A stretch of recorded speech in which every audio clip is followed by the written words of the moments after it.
তো বন্ধুরা 22 নম্বরে যে জহরের নামাজ পড়ে এরকম সাপের সাথে মোকাবিলা করতে হবে কখনো ভাবতে পারিনি। চলো প্রথম দিয়ে গল্পটা বলি। তো হ্যালো বন্ধুরা, আশা করি সবাই ভালো আছে। আলহামদুলিল্লাহ আমি অনেক ভালো আছি। তো আজকে হলো 22 নম্বর আছে, তাই ঘুম থেকে উঠে ফেটাক করে সেহরিটা করে নিলাম। সেহরি করে ফজরের নামাজটা আদায় করে এসে ঘুমিয়ে পড়েছি। এর ঘুম দিয়ে উঠে আবার এক জায়গায় যেতে হবে আজকে। ঘুম দিয়ে উঠে রেডি হয়ে গেছি যাওয়ার জন্য। আর কোথায় যাচ্ছি ভিডিওটি শেষ পর্যন্ত দেখলে তোমরা বুঝতে পারবে। তো আরমান ড্রাইভটা নিয়ে বেরিয়ে গেছি, এখন স্টেশন যাচ্ছি। তো এখানে ট্রেন ধরে যাব। তো বন্ধুরা গ্যারেজে আরমান পাইপটা রেখে দিয়ে এখন ট্রেন ধরতে যাচ্ছি। তো ট্রেন ধরে যাবো, আর কোথায় যাচ্ছি সেটা দেখলে আপনারা অবশ্যই বুঝতে পেরে যাবেন।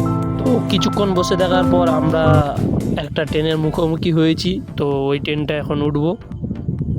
তো ট্রেন ধরে পাঁশকুড়া স্টেশন চলে এসেছি। এখন অটো ধরে আমাদেরকে মরিপুকুরের হাট যেতে হবে। তো অটোয় চেপে গেছি। আর তোমরা যদি পাঁশকুড়া এসে থাকো তাহলে অবশ্যই কমেন্টে বলে যাবে। আর পুকুরের হাটে চলে এসেছি। তো এইখান দিয়ে যাব সেই ভাগনাটার ঘরে, যেই ভাগনাটার সাথে নার্সিংহোমে ছিলাম, হাত ভেঙে গিয়েছিল, ওই ভাগনাটার বাড়িতে যাব আজকে। তো বুবুদর চলে এসেছি। আর গোসল করে আসা হয়নি, তাই গামছা নিয়ে রেডি হয়ে গেছি গোসলের জন্য। গোসল করে আবার জহরের টাইম হয়ে গেছে, জহরের নামাজ পড়তে যাবো। জহরের নামাজটা পড়ে এসে আমাদের সাথে এরকমটা হবে কখনো ভাবতে পারিনি।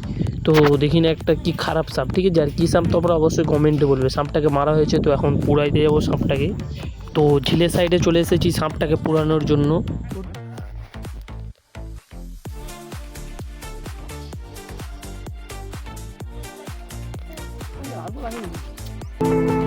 সাপটাকে পুড়িয়ে চলে এসেছে। আর এটা হলো আমার হাত ভাঙা ভাঙনা। তোমরা যদি চিনে থাকো অবশ্যই কমেন্টে বলে।